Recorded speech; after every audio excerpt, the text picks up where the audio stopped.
All right, let's get started. Welcome to the second panel for this workshop, Decontrolling American Healthcare. I, again, will be the panel moderator. And for this panel, we would like to talk about how force in the form of regulations interfere in the ability of innovators in healthcare to create value. And there's two areas in particular we would like to focus on. One of them is regulations on the supply and training of healthcare workers, especially physicians, and on the regulations in drug development. And with that, I would like to introduce our panelists. We have Jared Rhoads, founder of the Center for the Study of Health Policy and Individual Rights. We have Dr. Colleen Smith, emergency medicine and former assistant director of the residency program of emergency medicine at Mount Sinai, New York. And we have Jared Seehafer, CEO and co-founder of Enzyme. And on the Zoom link, we have with us Dr. Michael Kauffman, CEO and president of Nereid Therapeutics. We were having problems with the Zoom link, so instead of starting with drug development and regulations, we're going to start with the supply of healthcare workers. And in particular, this is one of the first topics that actually got me interested in health policy, because my wife was in her fourth year of medical school, and then we found out about the match program and all the shenanigans involved of how exactly MDs get distributed throughout the US and the limitations on medical residency slots. So I would like to start with that, and especially your experience also being a educator in a residency program. So for the people that don't know, like I didn't know before I found out through my wife, could you tell us a little bit more about how the medical residency program works and how it forms a part of medical training? Yeah, I'd be happy to. So just, my sense is that there are several doctors in the audience, but also quite a few people who are not doctors. And so I just want to talk a little bit about the process of how you become a doctor, kind of to set the context. And also a little bit about history. So back in the 1970s, there were medical schools opening and many more students being admitted to medical schools than there had been in the past. And the AMA and other specialty societies and like the Pew Charitable Trust came out with all of this data saying, like, in 20 years, we're going to have a surplus of 150,000 doctors. So we have to do something about this. This is going to, decrease our payments. It's going to, make it harder for us to have jobs and to do what we want. And so they decided to cap the number of, in 1980, they decided to cap the number of medical students in the US at the number that it was at. And that was graduating around 18,000 medical students a year. And then they also started lobbying in Congress to try to limit the number of residents. And so in 1985, the Center for Medicaid Services decided that they would, just because they wanted their Medicaid and Medicare patients to be getting high quality care, that they would begin subsidizing residency programs. And they also then capped the number of residency slots, so that if you wanted to add a new residency slot to your program, it would not be funded in any way. Any new slot would not be funded by Medicare or Medicaid. So effectively, that was the state of the supply of medical doctors until 2005, when they started, the Pew Charitable Trust and the American Medical Association and specialty societies started to look again at medical care, and they said, like, oh, actually now we're looking at having a doctor shortage. And in fact, we were starting to see a shortage in areas like primary care throughout the country. And so, so kind of retroactively now they said, well, we got to do something about this. And so in 2005, the cap on medical student numbers was lifted, and we started to see schools slowly add a few slots to medical student programs. And so now in 2022, there were 10,000 more medical students, so around 28,000, I'm rounding here, medical students graduated in 2022. So that number had been 18,000 until 2005, and then they started adding. And then actually it wasn't until 2021 that they lifted the cap on residency spots. Mm-hmm.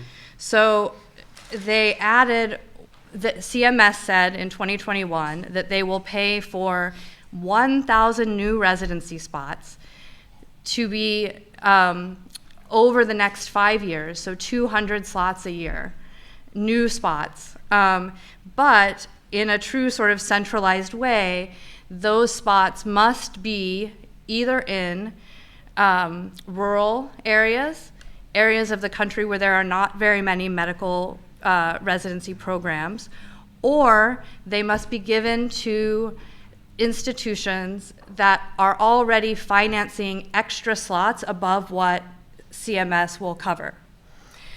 So, I think it's kind of interesting to stop here and say, well, why, if CMS is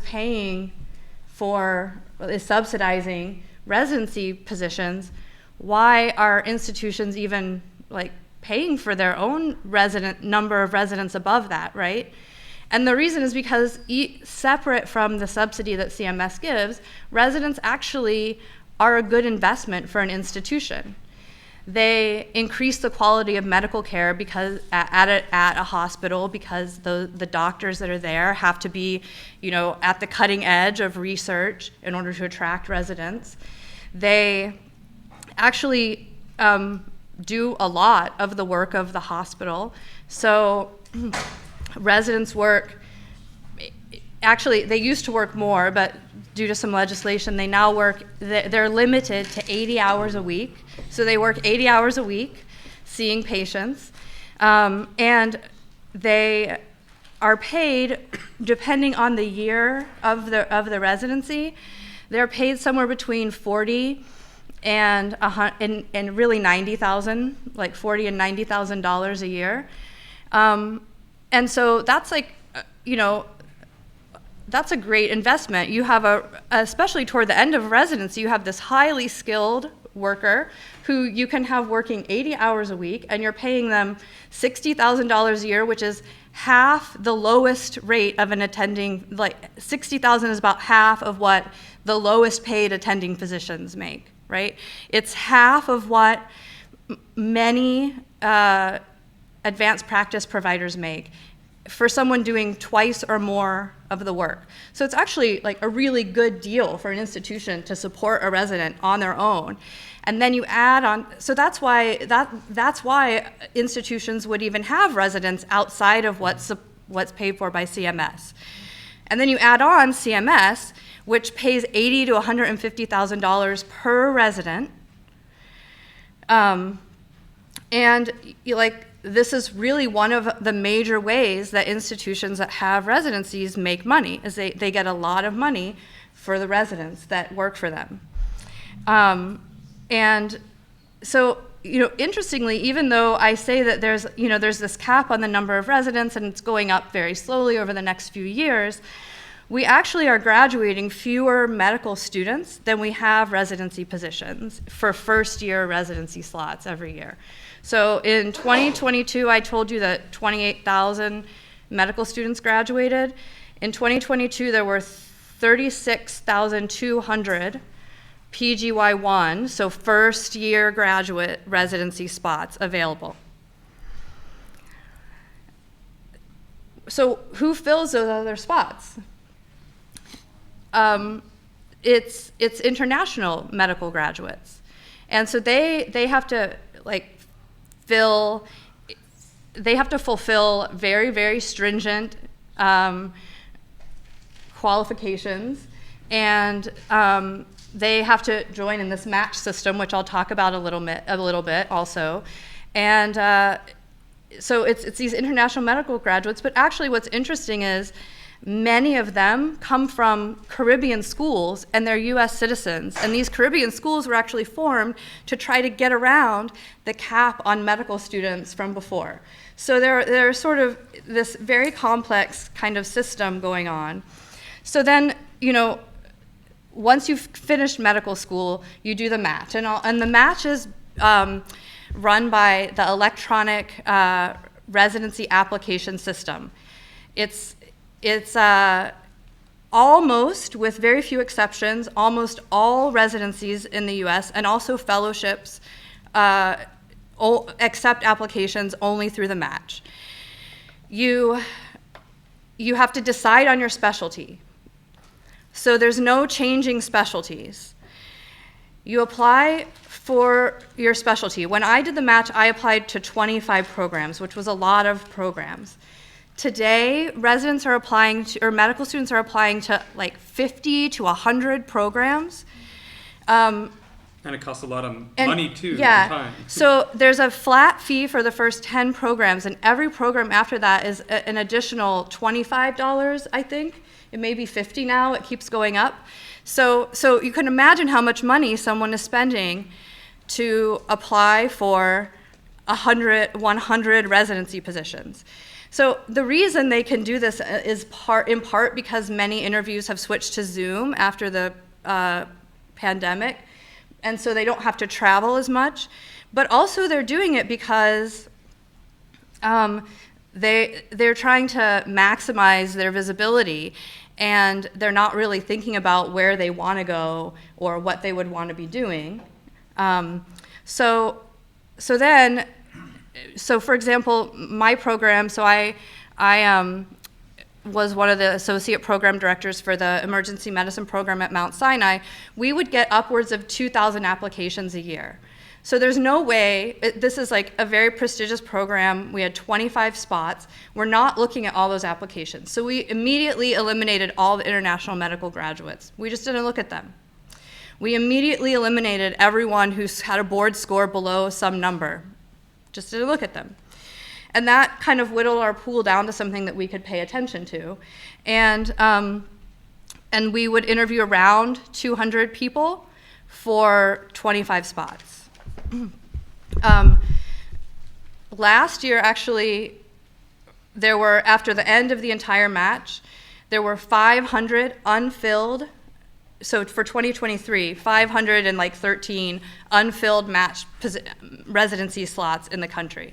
So after all of this, after all the 28,000 US medical school graduates and the 13,000 international medical graduates applied, there were still unfilled residency spots. And probably for good reason, probably a lot of those candidates were not strong candidates, like the leftover ones who didn't match. There were about 2,000 medical students who applied who did not end up matching. But,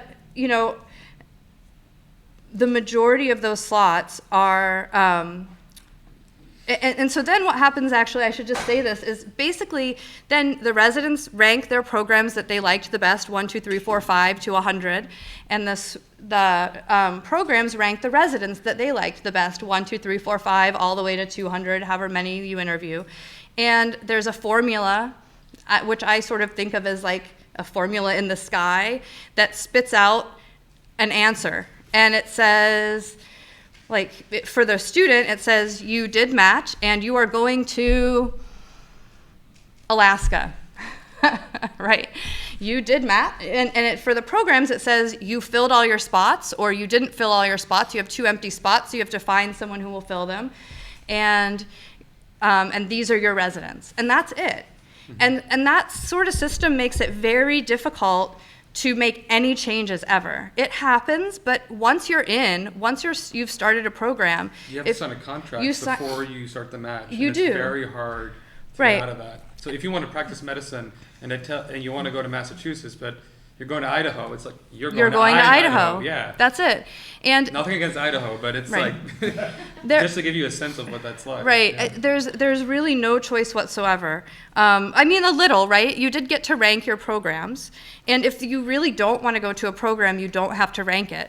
But then you're taking a chance that if you don't match at any of the other programs that you ranked, that is just not an option for you. And maybe you don't match this year. So it's really a very strange system. It's a very strange system, and it really has very little choice. And then you kind of have to ask yourself, well, why is there so little choice? And the system actually came into being because residency programs, like long before ERAS,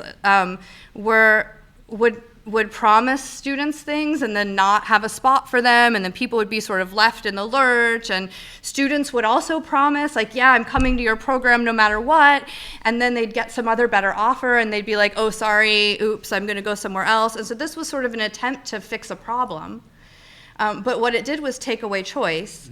And so then, so that's one area, I think, where you could say that there's, like a lack of choice in medicine. But I think the other area is, like, I talked a little bit about like how grueling residency is, but I think it's important to say that, like, more people don't go to medical school because residency is really difficult.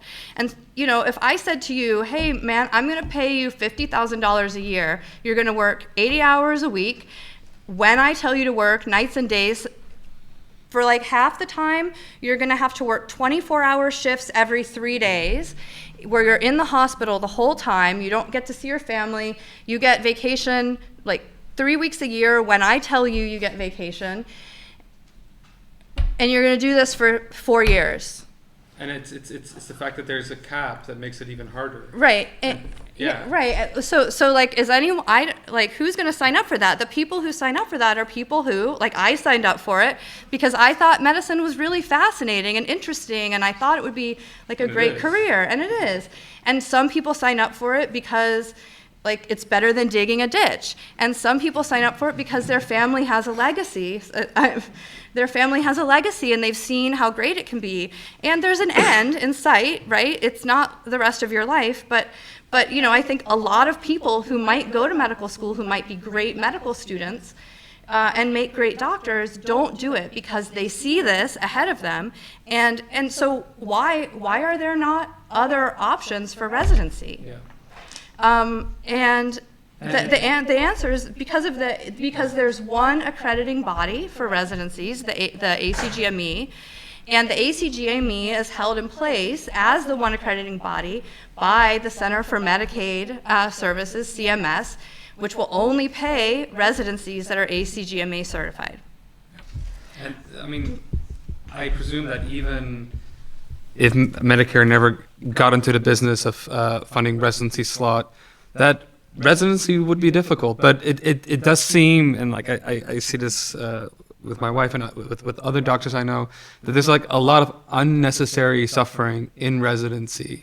And there's also a culture amongst doctors where that's accepted, but that doesn't have to be the case. And it discourages a lot of bright, innovative, promising individuals. Like, well, why would I spend 14 years in school to become a surgeon if I can like work on Wall Street? And then like we're losing. Right. And actually, people. You make more money working on Wall Street than you make in medicine ever. Yeah. Yeah. Like medicine, it's absolutely the case that that you can make a good living in medicine, but you're never ever going to be like making as much money as some of the Wall Street hedge fund. You're making right? You're taking a relative pay cut given other opportunities.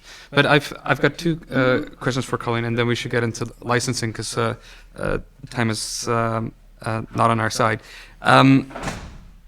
If residency is an investment for a residency program, why don't they just invest more in it?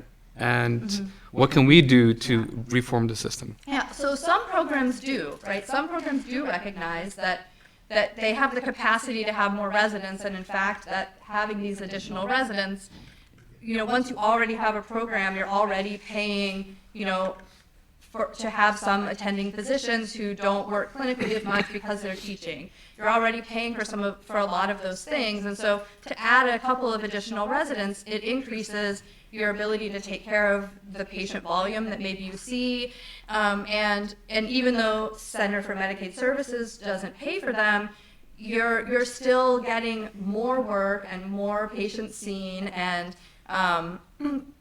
for the cost of that one resident than you would if you had to hire another attending physician or 2 or 3 advanced practice providers to do that job, especially after the resident's first year. So they do see the benefit of that. And so, many, especially larger hospital centers do cover on their own the cost of a few residency positions. Because they can afford it. Because they can afford it, right.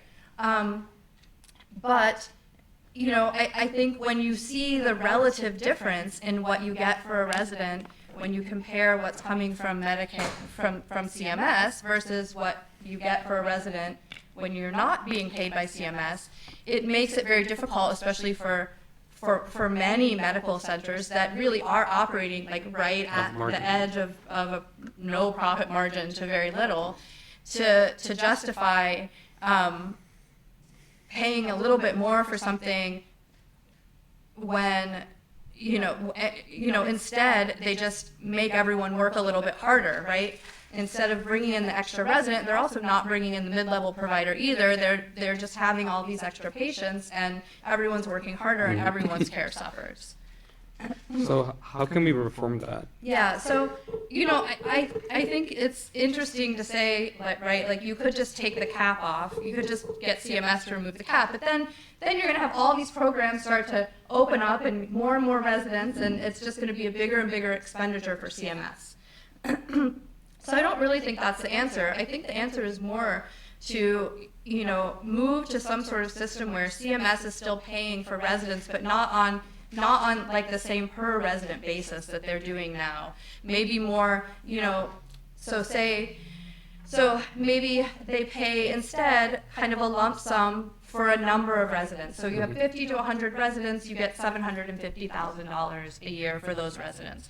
You have 100 to 150, you get 1.5 million, which is sort of somewhere in between what they're actually paying now. The way they calculate it now, incidentally, the way they calculate the payment per resident, and the reason it's different is because it actually includes things like it includes things like the cost of care. So hospitals that provide more advanced procedures actually get paid more per resident because the cost of care at that center is more, and so they get paid more. And it also includes the number of inpatient hours of it's like multiplied by the number of inpatient hours of Medicaid patients. So it doesn't take into account all the non-inpatient Medicaid and Medicare patients that are being seen. Right. And it also incentivizes keeping patients in the hospital for longer, because that means you can add that little bit longer as a multiplier. So I think you need to I think divorcing the payment system from that would be another thing. Like, get cost out of the payment system, get this like inpatient bed hours multiplier out of the payment system. And certainly if a residency wants to move then from or an institution from having 50 to 100 residents to 100 to 150, maybe they do have to apply to show that in fact they have the patient volume or the need for that.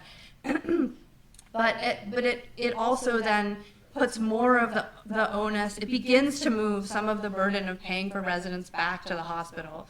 And it also incentivizes, in cases where it's possible and where the capacity is there, hospitals moving up from sort of one bracket of 50 to 100 residents to the next bracket. And then within that system, it also allows maybe more mobility of residents. So, Mount Sinai has thousands of residents, but the programs can't share. Emergency medicine has its cap of 25, and internal medicine has its cap of 20, and general surgery has its cap of 25. And if one group does not need that many residents and another needs more at some point, there's no passing around of that cap. There's no, you can reorganize it. There's no reorganization to fit the needs so of the no system. Innovation. Right. In fact, it's all just this centrally kind of planned system that doesn't have any ability to innovate. So or, if you wanted to innovate in medical education and rethink what different residents could do, you can because of the guidelines of ACDME. The ACDME, right. Yeah. Right. Yeah. Yeah. That's basically it. Yeah. And even just as an example, I worked for a month in Singapore and in emergency medicine. And in Singapore, all residencies are 5 years, and the maximum clinical hours that they work is 40 in a week. So, and they're, they do put in extra time because they're expected to do research and do other things, but it's nothing compared to the sort of grueling system that we have in the U.S. They work very hard, and they have a great medical system. They're probably actually one of the best in the world. And there's really no reason why we couldn't have a process like that. And the other area that there's no ability to innovate is once you've completed residency, you can't switch profession. You can't switch your specialty unless you repeat a residency. Right. And very few people, some do, but very few people really want to do another 3 to 5 years of what they just did when they could be making 3 times as much money. Yes. And not do that again. Yeah. Thanks for that. And That's we could very use enlightening. other ways to, other methods of cross-certifying, I guess. Yeah. So that's one side of the constraints on supply, and I want to turn now to licenses. So the rationale behind licenses is that we need them because they keep patients safe. Sorry, we're getting echoes here. And they protect the reputation of doctors. But in effect, very often they're motivated by different things. And Jared, I was interested in what you think about that, and what are the actual consequences of these licensure laws? How are they different from voluntary certification, which is a free market alternative? And what kind of reforms do you think are realistic? Sure, yeah. So this is and Colleen left off at exactly the right point, right? Because why would anybody go through that whole ordeal? It's because that the next step then is to become licensed. You need to do all of that in order to take your three-step at USMLEs, your license exams, and that gets you into the guild basically. So maybe one of the first structural things to talk about with regard to licensing is that it's a state-by-state thing, right? So there's 50 state, there's actually more because I don't want to get too into the weeds, but there's more because some states unify them between the allopathic MDs and the osteopathic DOs, but other states split them out. Anyhow, there's each state has its own medical practice act. It's an MPA, and that establishes the state medical board, and then that's the body that does this licensing function. So they're basically state actors. In most states, the people who sit on these boards are appointed by a governor and then approved by maybe the Senate. In Texas, that's the case. Where I'm from, New Hampshire, we have a weird thing called an executive council. So you'll get appointed by the governor, and then it's approved by the executive council if you're on there. But the people that are on there are mostly physicians. And that's where sort of that should be the first red flag. Oh wow, it smells a little bit like some protectionism, some barriers to entry that are being erected here. That is the case. There can be some public members of these state medical boards as well, but they're by and large controlled by physicians. And due to the MPAs, the medical practice acts that have established all these, there's no reason for them to do anything other than the process that Colleen just described, with the each step along the way being kind of gate kept by the previous step, which is all from within the profession. You can't sit for the exam, which is sort of like the last step in this, unless you do an ACGME approved accredited residency, and you can't get into that residency unless you go to an accredited medical school. So the chain of control kind of goes down.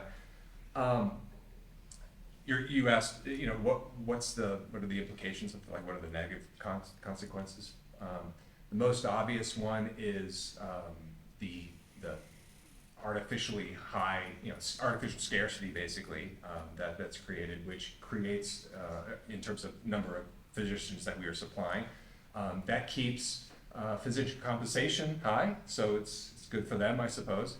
But does it fill its does it actually accomplish its justified or alleged justification that it's protecting consumers, because that's the original justification that's always given.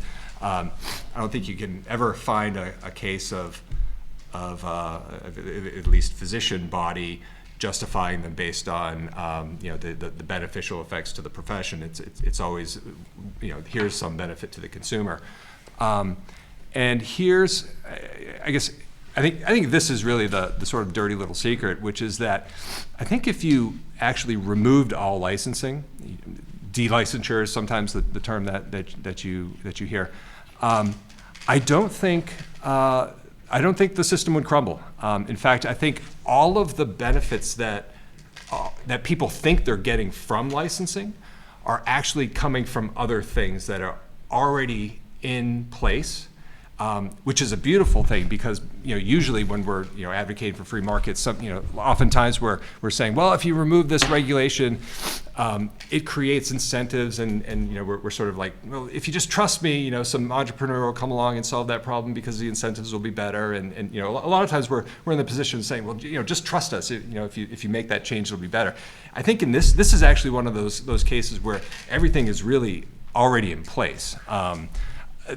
And I'll name a few of them. So for instance, credentialing and privileging. Credentialing is a pretty similar system to what licensure does, what the state medical board does in terms of like the background check and just making sure that you went to the medical school that you said you did, and that you passed your exams and stuff. But hospitals do that already through this credentialing process. They have that incentive nowadays to do that. Wasn't the case 140 years ago, but they do have that process in place now. Even beyond credentialing, there's privileging, which is basically saying, well, we see that you are have received training and everything, but here's what we actually think you're good at. And so they'll restrict that even further, and they'll say, well, you have some great experience in these kinds of procedures, but you don't really have a lot of experience in doing this kind of procedure. We're not going to let you do that. We're just going to let you do this subset. So that's another consumer protection that's already happening out there that we already have because of the evolution of medicine in the last few decades. A lot of these state medical boards and the medical practice acts were created a long time ago, before medicine had changed a lot. A couple of other quick things. Things again on the theme of things that are already in place. I think you can, once upon a time, the information asymmetry argument was maybe a reasonable argument. I don't think it is much anymore.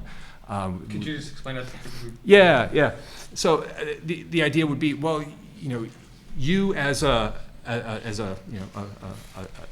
consumer, you're a patient, you're seeking out care from somebody, and you don't really have the ability to, first of all, pick you don't know what a qualified doctor looks like, and maybe that's difficult, and then even once you do pick somebody, you don't know how to evaluate the advice and the therapy they're recommending. That maybe a long time ago that was a reason. That's maybe a charitable way of even conceptualizing that. But now it's even less so. We all have a lot more information at our fingertips, and there are all kinds of doctor rating things. Some of which aren't that great, but some of them are better. So that's another thing that's changed along the way. Medical malpractice has changed along the way. There has been a change in which how even liability insurance is done. For a long time, it was done on a community rating, and basically it was, okay, here's your specialty, and you practice in Boston. Okay, so we're going to basically charge you what other similar specialists in that area, and it didn't really look at your experience, at your at your track record. But now the malpractice insurance actually will look at your track record. It's much more of an experience rating, and underwrite you based on that. And if you're not, if you create a lot of problems, you might pay 3x or 4x of the malpractice. They'll even deny you malpractice insurance. So those are some of the ways. Possibly the biggest one, and maybe I'll end with this one, is the certification component. And this is really probably the best way of framing the kind of de-licensure argument, because I've at least found it's best trying to communicate this when you can offer a really immediate alternative, and certification is a good one that people can understand, I think. Certification, we've all probably heard board certified in something, right? Well, that's maybe it's not perfect, but it's much more voluntary a system than licensure. Board certified, there is a board that if I wanted to compete with that board, I could start a Rhoads certified. I'm not clinical, so don't please don't take what I say. But I could start a whole separate certification organization. Jared on the other side of the he could start a different one. We could have several different certified, and then maybe you don't want to go to a board certified. Maybe you want to go to a Jared Seehafer certified one. And so there could be all sorts of different certifications that way that provide, like I said, the same it's the function that we think that we're getting from medical licensure now. And yeah. I mean, yeah, what's interesting is that you can lay out all these arguments of why the rationale behind licenses don't really add up. But there's still a problem of how do we convince medical students who are currently going through the system and people that are more established that we should change it, and that in some sense it's not in their interests. Like how do we actually convince people of that long term? That seems to be the tricky part. Right. Well, yeah, and I don't know that you try to convince doctors to change the system. You probably have to convince legislators, right? I mean, because in this particular case, you need probably the laws to change. I mean, I don't know. I guess you could try to mount a campaign to get the physicians to have an alternative scheme or something that true alternatives to that whole training series that Colleen explained. But I think it's more, if you can remove the medical practice acts that establish those state medical boards, that's how you achieve de-licensure. And I mean, de-licensure seems like a long-term goal. What's the more kind of realistic short-term policy actions and proposals we could take to get towards that? Yeah, and I don't know that these get towards that. These aren't exactly steps along the way, but they are things that make things better for the time being and are easier to do. And it's basically different types of reciprocity schemes. There is one right now that's been started 7 years ago. The IMLCC, the Interstate Medical Licensure Compact, and that has something like 36 states already a part of it and everything. I think it's going to kind of peter out. I think it'll stay at about that number. I don't think it'll ever get all of the states, but you might be able to add a couple more states to that. That is basically a state level agreement that if you join that compact, then any state in that group, you are agreeing that your state will accept a physician from that other state. So as long as they're licensed in that other state, then you'll let them practice in your state too. Now that does nothing for the root supply problem. I think working on the root supply problem through de-licensure, but using the rhetoric of as I laid out, explaining that a lot of the benefits that we're already getting from things that are in place, and then adding on the expanded certification role, I think is the way to go. But these, reciprocity is something that does make better use of those who are already license. Right. So it's worth doing. I'm not saying it's worth doing, Yeah. but I think recognizing that one's kind of getting at a more the root of the problem, and but might take more effort to make progress. Right, and actually That's convince one, people. and then this represent. Yeah, and then there's also unilateral reciprocity that Arizona has kind of pioneered, and a few other states have done as well. And that's basically saying we don't need to join a compact. We're just going to open. It's sort of like an open borders kind of thing, and we'll recognize all states. So that's a variation. Thank you for that, Jared. That was very insightful.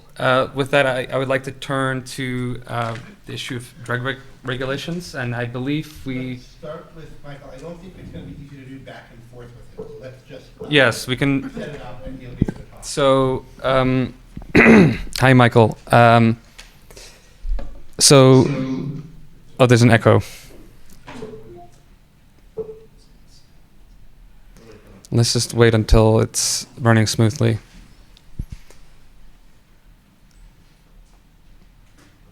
Go ahead. Hi, Michael, can you hear us? I can hear you. Okay, great. Like Greg said, I'm not going to do as much of a back and forth with you, but we would really like to have your input on your experience with the FDA and what you think about reforming leadership, both within the FDA and within the industry, of how we can improve things and make it easier for people to use their minds to innovate and create new medical devices and medical treatments. Sure, thanks. You can all hear me, yes? Is it good coming through? You can hear me? Yes. Yeah. Yes. Okay, great. Thanks, folks. I'm in Tel Aviv. I couldn't be there. Let's just get right into it. So I've been involved in 3 drug approvals in oncology. I've worked with the FDA for over 25 years, on the other side being from companies, and I'm also a board-certified physician in internal medicine and rheumatology, and I actually think that the system could do a lot better, for sure. I mean, the first problem is a combination of philosophy and leadership. The philosophy at the FDA is, well, the goal of the FDA is, ostensibly to approve drugs that are both safe and effective. And that's a laudable goal, and that's fundamentally, that's what drugs should be. A drug that's not safe is stupid, to be blunt, and a drug that's not effective is a waste of time. It's a placebo. This is very obvious, and it's exactly what we should have. You don't need to be a rocket scientist for that. The problem is that, like any large bureaucracy that grows, especially when I would argue the leadership is not where it needs to be, or at least the support for the leadership in the greater government is not where it needs to be, is that what has happened is we've ended up with drugs that have to be determined to be safe beyond a reasonable doubt, and probably are effective at a statistical level that we would never take into daily practice for almost anything else that we do. And we're not talking about drugs that are going to kill you. We're talking about distinguishing drugs that might be ineffective 5% of the time versus 10%. Right now, the efficacy level is 5%, meaning that our trials have to be statistically significant at that level. And we don't do anything else in our life at that level of certainty. If you're over 85 or 90% for most things you do in your life, you're thrilled with it. And frankly, the argument would be, especially from all of us that are objectivists, it ought to be up to us to determine a lot of that, number one. Number two, the problem has been that especially following the very, very long ago, 40 plus years now, I believe, maybe longer, problem with thalidomide, and the fact that the FDA loves to say that we avoided that. And we're never going to have that happen in this country. Well, that's not a philosophy that's consistent with innovation. There's no way you can bring completely new biomolecules or small molecule pharmaceutical drugs to patients, or procedures, or devices to people who have very tough diseases, who have multiple medical problems, many of whom are rather old and getting older, and they're just complicated as hell. You cannot bring innovation to that group and expect to be right most of the time. It's not going to happen. It's incompatible. This is far more complicated than putting a rocket ship up into space. You don't get to engineer biology or pathology or pathophysiology and so on and so forth. So I think if we're going to make any progress, the first thing we do is we have to get some leadership at the FDA, and it has to be backed by Congress, that says that we are going to start to take more chances, and there are going to be times when we're going to pull drugs. Of course, we're going to apologize when we screw up, but we have to admit that if we're going to be on the cutting edge and we're going to be innovative, then we have to accept there's going to be some false starts. And by the way, we're going to learn a heck of a lot, and none of us want to be the guinea pig that happens to, but frankly, we already do it anyway in our clinical trials. And there's always the first patient who gets a new drug or a new device and so on. So the first thing to do is we got to change the philosophy and the balance. The related objectivist issue is that, frankly, a lot of this ought to be up to the patient and the doctor.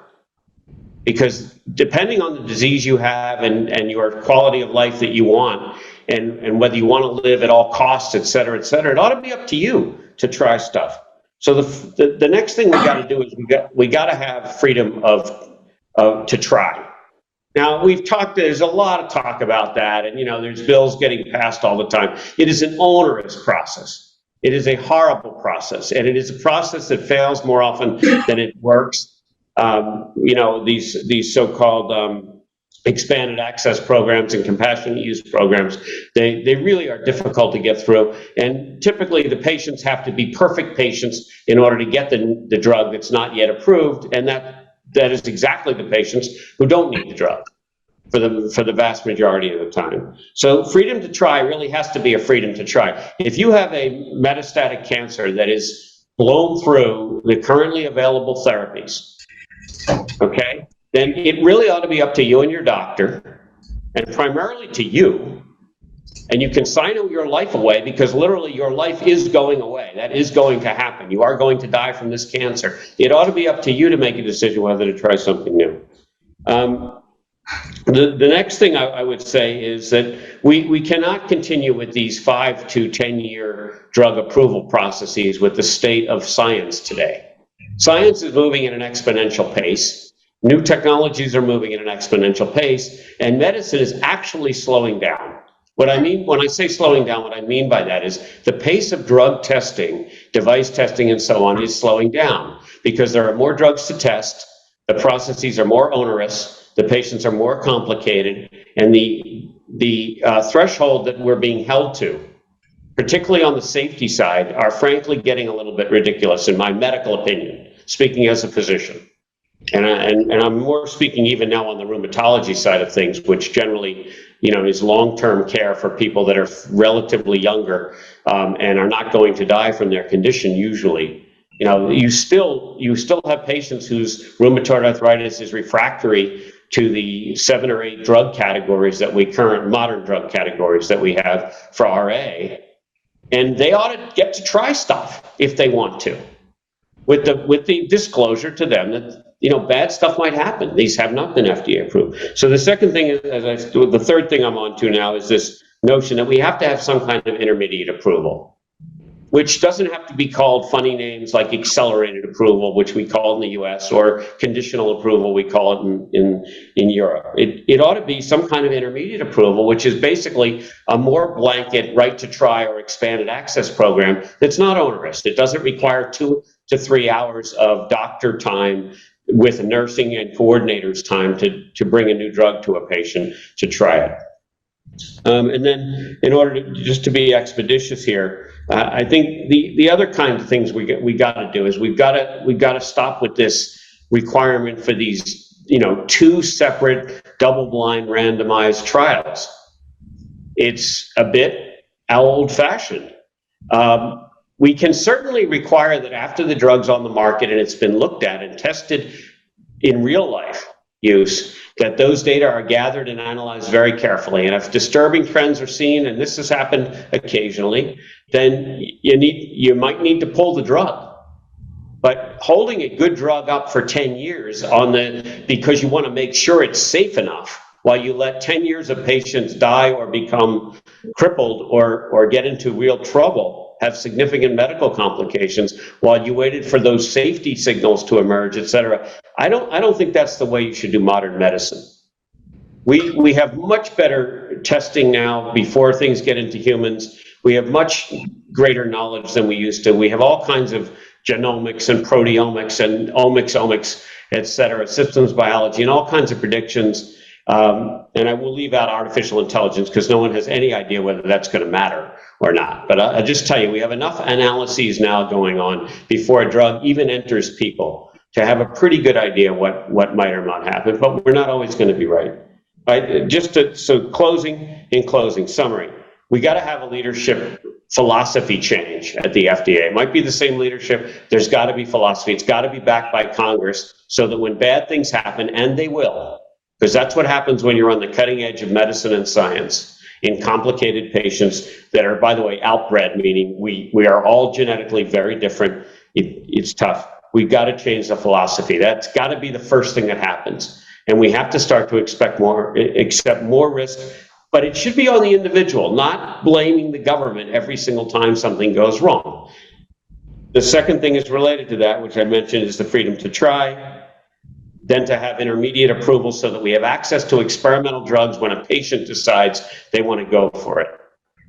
And they'll have to, of course, give up all their rights and blah, blah, blah, but that's, if a cancer drug works 10% of the time and you have refractory cancer and you're one of the 10%, that's all you needed.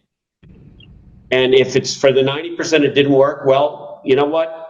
They probably weren't worse off than they were before, but if they decided to take the risk, it's okay. The last thing is, after the intermediate approval, is that we got to change the final approval method and move that much more to the post-commercial setting, because right now the $1 to $2 billion price tag per drug attempt, okay, is not sustainable. And if we want to continue to innovate, we're not going to be able to sustain it with the current metrics. Thank you, Michael. We really appreciate your input. Rather than ask you some more questions, I'd like to turn to Jared if he had any response to that. Yeah, sure. So, I generally agree with most of what Michael is laying out here. The question of FDA, is FDA too lax? Is it too constrictive? I think the proper answer is really yes and no. It's a combination of both. And let me explain, kind of unpack what I mean by that. So definitely there's a bureaucratic instinct to pump the brakes on pretty much anything, and especially anything new.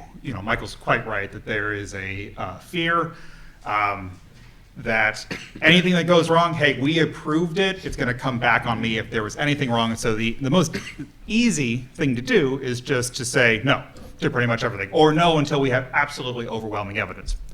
But if there was a regulatory hawk on this panel, Professor Silver mentioned Dr. Vinay Prasad of UCSF in a cost-effectiveness context. He's also a pretty strong FDA hawk. He'd be up here saying, "What are you, crazy? They release stuff all the time, that has very thin or scant evidence. Look at Aduhelm, which was an Alzheimer's drug that was released with what many neurologists thought was not a whole lot of evidence in its favor. Or the, nth COVID booster that we're all told that we ought to get despite the lack of a randomized clinical trial to demonstrate that anyone needs it if they've gotten 2, 3, 4, or 5. So I think the right answer, and the way to hold how FDA thinks, is that there's this sort of general instinct to be wary and cautious, which leads to all of the problems that Michael was just iterating here, while at the same time, like any organization that is part of the government, if there is political will and top bureaucratic cover to go do something, as we saw most recently in Operation Warp Speed, which gave us the COVID vaccines, it will happen. Because any sort of lower level FDA reviewer who might do something and approve something and sign off on something that might hurt a patient down the line, well, they know their job's fine. They're not going to be marked in any way in the civil service system because their boss's boss's boss's boss said, we shall do it now. Yeah. So, the idea that the FDA is too slow on certain things is a common criticism, but as you said, it's much more complicated than that. I think a phenomenon that people are less aware of is the kind of uncertainty and arbitrariness that the FDA creates for innovators, and it's hard to second guess them, and people don't really appreciate how difficult that makes it for innovators to actually think, to plan, maybe in part because we don't hear from them, because if they complain, they might get in trouble with the FDA. So I was curious about your thoughts on that.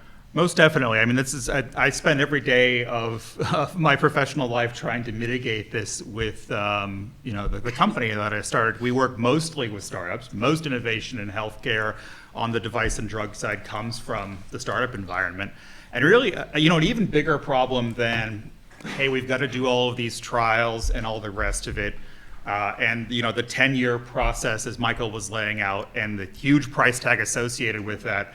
There's enough financial return. Venture capitalists will generally say, okay, we'll find a way to underwrite this. But what you cannot underwrite is something where, okay, so say I invest, $50 million in a Series A in this company to try and go get, preclinical, and then we do 100, 150 to do further clinical testing, and then the regulator yanks the plug on you. And this happens relatively frequently, unfortunately. There are a couple of recent instances that are pretty egregious. One of them is in this field called lab-developed tests. That name might be familiar to you if you remember the dark days of the early part of the pandemic, because there were, once the COVID-19 genome had been sequenced, it was possible to go create tests. Anyone who had the proper equipment in laboratory. And there were a lot of physicians that were acting on their own accord, saying, I'm probably giving Colleen PTSD here a little bit, saying, my God, we've got to find a way to sort of characterize and be able to screen and figure out which patients actually have COVID and don't. And FDA basically, there were a lot of physicians, and I forget, there was one doctor in Seattle who was the one case for this. She goes and creates it, and then anyone in Seattle can go get these tests and test them. FDA steps in and shuts her down. Yeah, even though their test didn't work. Correct, even though the government-developed test didn't work. So this is the type of what's called a lab-developed test. It's a test that you do, created, manufactured, and assessed only in one laboratory. This has been traditionally outside of FDA's jurisdiction. Because it falls under the practice of medicine, which FDA does not technically regulate. And they've always not really liked it all that much, particularly when tests are novel or something with a strong public health impact and all the rest of it. So there have been a lot of companies that have been started up, particularly in this sort of telemedicine field. I can go get in, in Everlywell, which is down here in Austin, and do all these kinds of tests, figure out my blood values or testosterone, estrogen, or what have you, and it's really convenient. Well, they want those tests to go through their medical device and diagnostic approval process. It's been going through Congress many times. Congress has never really bought onto it, so they've never approved it. And so they just decided, like a few months ago, and said, no, we're just going to go do it ourselves. And so they've created this rule, basically saying, we're going to enact a phase-out process, by which at the end of 4 or 5 year time period, we're going to now consider all of these medical devices, thou shalt go through the process. The clinical community is up in arms. They're kind of proceeding forward in an unfortunately kind of a steamroller fashion. Well, why is this important to innovation? You just blew up, basically in one fell stroke, a ton of capital, and a bunch of companies that were kind of developed under a business model. Their overhead is about to skyrocket. Many of them will go out of business, and investors are going to say, I don't want to touch this field, which is going to be a sort of a chilling effect on innovation. The other big one, which I think is more relevant to pretty much everyone here, is in the field of artificial intelligence as it pertains to what we call clinical decision support.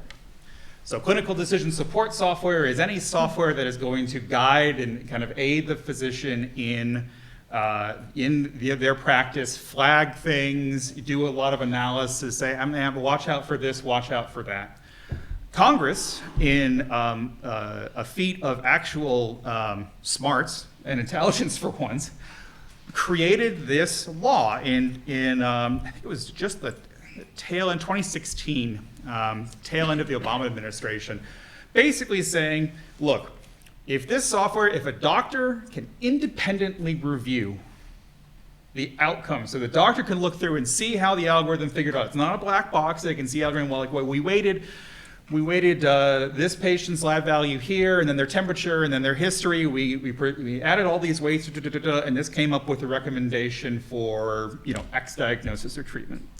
He said, well, we trust, this is why we have physicians, and we have licensing and board certification, is that, physicians use this kind of information, and it's really just an augmentation of that. And they excluded that from FDA's purview. Well, as FDA interpreted this law, they took what was actually a fairly broad exemption and constrained it heavily, and constrained the more interesting capabilities and possibilities of AI in medicine, like assigning, particular risk scores, or in a critical care facility saying, okay, so this patient has an increased likelihood of sepsis. You might want to watch out, nurse or attending physician. All of those have now been kind of folded under the category of medical device in what many, including myself, consider to be a violation and a contravention of the actual statute. Mm-hmm. And so now, again, back to the effect on innovators, there are a whole suite of companies who are building AI software for medicine that now don't know, am I going to have to go through FDA? Am I not? Yeah. If I went and convinced my investors, I'm not going to need to go look at the law, look at what Congress said. And then my investors are now looking at this, well, they're not going to want to sign another check. My company's going to go out of money, and the whole enterprise will be destroyed. Mm-hmm. And this comes back to sort of the key problem here, which is it's a kind of an arbitrary process. And the only way to be really safe and to know, that anything that you're going to do as a developer of technology is not going to be second guessed is to wait. Basically, wait until a technology is mature, they figured out how they want to regulate it and apply it that way. But as Michael said in the first part of this section here, what that's doing is that's just basically dragging the timelines for any development out, mm-hmm. and slowing down the overall pace of medical innovation. Right, and that kind of waiting, that kills innovation, because innovation is something that takes. You have to act on the moment. You have bright minds. They could be using their minds for other things. Mm-hmm. And if you have that kind of uncertainty, you just can't act that way. Yeah, and if you've got capital to invest, yeah. Why would I invest in this? And I don't mean just financial capital, human capital. Yeah. This kind of impacts what people spend years and years of their most productive years doing. So it seems like one way to address this kind of regulatory arbitrariness and the culture it creates is to, just get clearer laws and reform things from the inside.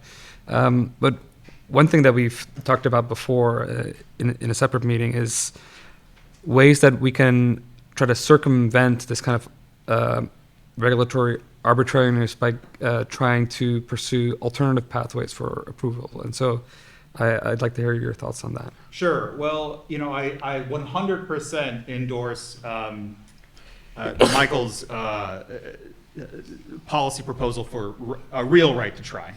We have something called right to try right now. I don't think it's actual right to try. Like he said, there's there's a mountain of paperwork one has to go through. You already have to have a completed phase 1 study. So to my mind, that violates the very concept of it itself. If it's right to try, it means no. If it's personally, I don't think it should have to be life or death, but if we're gonna constrain it within that idea, if it's a life or death, terminal condition, then,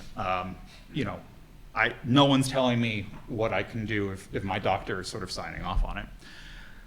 The second thing, kind of seconding Amish's theme earlier during his talk this morning with respect to kind of alternative pathways toward commercialization, mirroring alternative means of practicing.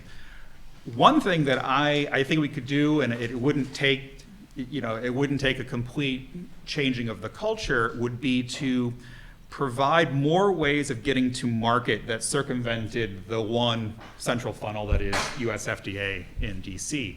So one example would be, for instance, picking a suite of countries whose regulatory systems we trust, say Europe, the EMA, the UK, the MHRA, the Australians, the TGA, and we can make them all Anglosphere countries, so it's all English and all the rest of it, and we all have the same metabolic syndrome and problems of Western diet, so the patient populations are relatively similar, and say, okay, if it's approved in any one of these countries, you don't have to go do it again. So it's approved in Canada, it's approved here. If it's approved in the UK, it's approved here, it's approved in, et cetera, et cetera. Pick a suite of countries that way. That would, first of all, not only provide an alternative pathway, but it would actually reduce costs, because what most people don't know is that, say you have a groundbreaking new medical technology, not only do you have to get it done here, but if you're going to sell that globally, you have to do it in every jurisdiction you want to go sell it in. And this isn't no one takes anyone else's data for granted. And so you're basically scaling your costs with geographies at almost a linear rate, which just makes everything, that much more expensive. The third thing that I would do, this would require either an act of Congress or a Supreme Court that recognized the plain meaning of the word interstate in interstate commerce, and maybe we'll get there in a few years, we're kind of moving in that direction, would be to have basically a state level alternative to the FDA.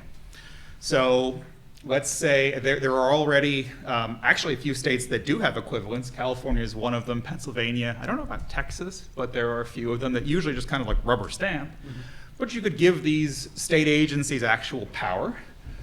We're currently in a state here known for its iconoclasm and its resistance to federal authority, and it also happens to have a great medical system, not only in Austin, but Texas Medical Center is the largest medical center, I think, in the world, and then Dallas with Southwestern and Parkland.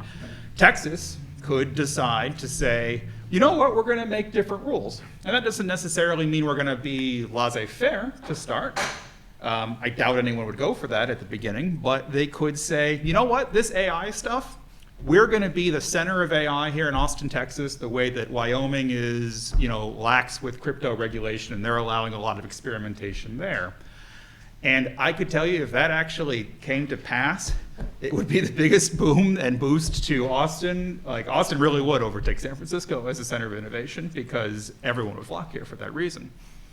And then, one more that I would suggest doing, and this would kind of, I think, address folks who are, honest and well-meaning and coming from more of a regulatory hawk side, is that we should really decouple FDA. We shouldn't make FDA so important, because right now on the drug side, FDA approval really means, I get paid for my drug. If you divorced those and you said, okay, the FDA imprimatur does not necessarily mean you're going to get paid for it. All of the health economists and the folks at CMS and everyone who's kind of like nudging FDA to be more and more conservative because Medicare is going bankrupt would have less of an incentive, because FDA saying yes doesn't necessarily mean that Center for Medicare and Medicaid Services says yes, or any of the payers that follow its lead. Thanks for that. That's very, very interesting. With that, I would like to open it up to the floor for questions. We have about just under 10 minutes for questions. So if people have a question, please direct it to the person you're asking it to, and they or I will try to repeat it. Yes, Ben. I think that any number of the problems that all of you spoke about today must have been brought into stark relief by the COVID pandemic. And I'm a little surprised that there hasn't been more, once the pandemic was over, there hasn't been more public debate about what could we do to reform our healthcare system. And you haven't seen it on either side. It's like either the people saying we need more socialism, or the people saying we need, desocialize. Why is that? Is there anybody who's working on this? Has anyone been writing books about this? I'm very curious. So, just to repeat the question was, Ben is surprised that given the pandemic and how it brought into stark relieve many of the problems that we've heard on this panel, why aren't there more people on either the left or the right talking about reforming healthcare? Is that right, Ben? Yeah. Or are there, and I just don't know? Yes. Go ahead. I'll just jump in hopefully quickly. There have been some people that have written about it. Michael, you mentioned Jeff Singer earlier. Jeff Singer from Cato has written about this. Some folks from Mercatus have written, I think I even wrote something about this, which is that on the medical licensure side, during the pandemic with the emergency declaration, there was a lot of relaxation of licensing, but that once that you're right, once that expired, that sort of fizzled out, and so it's really just limited to a few think tanks writing about it that I agree kind of go nowhere. What I guess your question is really about how do you mount some lasting power to that, and that's always the challenge, I guess. But What was that, Jeffrey Singer? Yeah, Jeffrey Singer. Was he affiliated with? Cato, yeah, But Ben, physician. I guess there's two elements to your question. One kind of question is, why aren't more intellectuals writing about this? And the other kind of question is, why isn't there more of a cultural shift in healthcare given what we went through to the pandemic in terms of rethinking things? Yeah, and then again, quick on the licensure side, if there was a problem if that was such a risky activity, then we should have seen problems all over the places. Massachusetts doctors wreaking havoc in Rhode Island, right? And because they went down there to help out, and things went wrong. And that wasn't the case. That evidence body is nowhere to be found. And so we ought to be able to be writing. Exemptions to let people come in from out of state to help out? Yeah. They did. Yeah. And they, yeah. And they also eventually relaxed a lot of restrictions on the lab, like the lab lab testing and all sorts of things, but it took some time for them to do. I mean, the former director of the FDA actually wrote about the COVID response. I think there have been several people who have written about the COVID response. I've read some of the books. I think there's a lot of finger pointing at higher levels that make it that makes it hard to kind of move forward from there to make changes, because people like from reading the book, I can't remember his name right now. Scott Gottlieb. Yes. Yeah. So a lot of what he said was, here are things the FDA did wrong, here are things they did right, here are all the things the CDC did wrong. And and I think when you write a book like that and you call out the CDC and you're not coming up with a lot of solutions, like then you have everyone at the CDC kind of up in arms, being like, well, we did a lot of things right too, and I think there's kind of because it's so top down, it is very difficult to kind of recover from that. I just say this whole time, I've seen more. I've seen the Scott Gottlieb book. I've seen more coming out about FDA testing, et cetera. Where I've really not seen any is the broader systemic issues, like about the supply of physicians. And I mean, a lot of the stuff you talked about. Yeah. Has anyone touched that? I think I'm not even sure that many people recognize that there's an issue with the supply of physicians. Although I do think it's becoming a little bit more clear, because physicians are quitting now after the COVID pandemic. I think people are seeing more of a shortage in nursing staff and other staff. And for example, X-ray techs, CT techs, phlebotomists, all the other people that staff the hospital that help make things move. We're seeing a lot of shortages there. And so, it's partly a money thing, right? Where is the money to pay for more of these people? And it's partly a lot of people got really burned out after COVID. They felt like they were not seen as valuable members of the healthcare team from the bottom to the top, physicians all the way down to like the janitors in the hospitals. I think, and so they're leaving, and there needs to be really a whole kind of shifting of the culture of medicine, I think, for very much to change. Mike? Yeah, I have a question that I guess is for probably Jared and Michael Kauffman. And excuse me if somebody addressed this because I had to step out twice. But I heard both of you talking about things to reform. This is an FDA-based question, related question.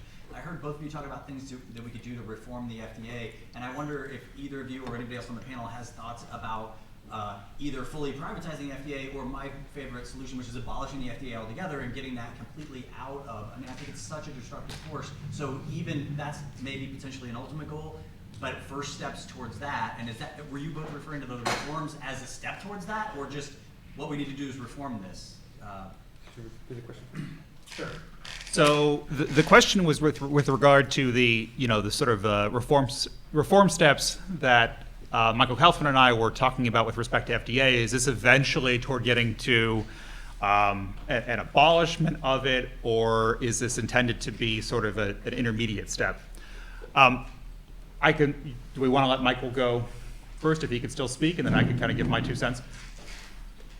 Sure. I mean, I think, look, I think maybe I'm just closed-minded, but I do think we need a regulatory body. There's been enough bad actions that we can't have again. And it hurts the entire industry. There was a big trial in breast cancer with high-dose chemotherapy and rescue, and it turned out the data were completely fudged, and it was, the untold number of women were harmed terribly and actually died on this therapy, and it was touted as a breakthrough therapy, and part of it was that the FDA looked into it, and this stuff needs, I don't want to go into a lot more details here just for time, but we need to have, I think, somebody looking over it. I think the size of the FDA that regulates the drug portions and the focus on some of the things is, I think, way out of whack and typical of bureaucracies. I've been in situations where, for instance, the people in charge of the animal testing are saying, well, you can't bring this cancer drug into other diseases because you don't have enough animal testing, when the drug has already been in 10,000 humans and it's been in them for over a year. Why are they stopping us? Well, it's because they have regulations, they have power, and so on. So I think we need to back off a lot. I think we need to get a lot more medicine and practice of medicine into the FDA so that that real actual doctors can help make these decisions. I mean, people that actually practice. I don't mean people that, were in medical school and then graduated and became a regulator. And no offense to them. But you ought to be able to practice medicine and help make these decisions. And I think we need to stop focusing or reduce substantially, and I'm talking 80-90% reduce substantially some of the testing, pre-testing, and the focus on that once the drug has made it into humans. I'll leave it at that. Yeah, and to close out, I actually second, I think also, in addition to having physicians, having people who have been either in the drug or device development side actually building the thing, the PhD biochemists or PhD engineers, would also be a benefit. I'll just, kind of close out. I think an oversight body of some form or another will always need to exist. Medicine is too complex. I don't think even, smart physicians like yourself to comprehend everything that is coming out at any point, everything that is new, et cetera, it would just destroy your ability to comprehend, you wouldn't be able to grab it all in your head. To some in the audience, we would say it would blow the crow. Some of you will get that.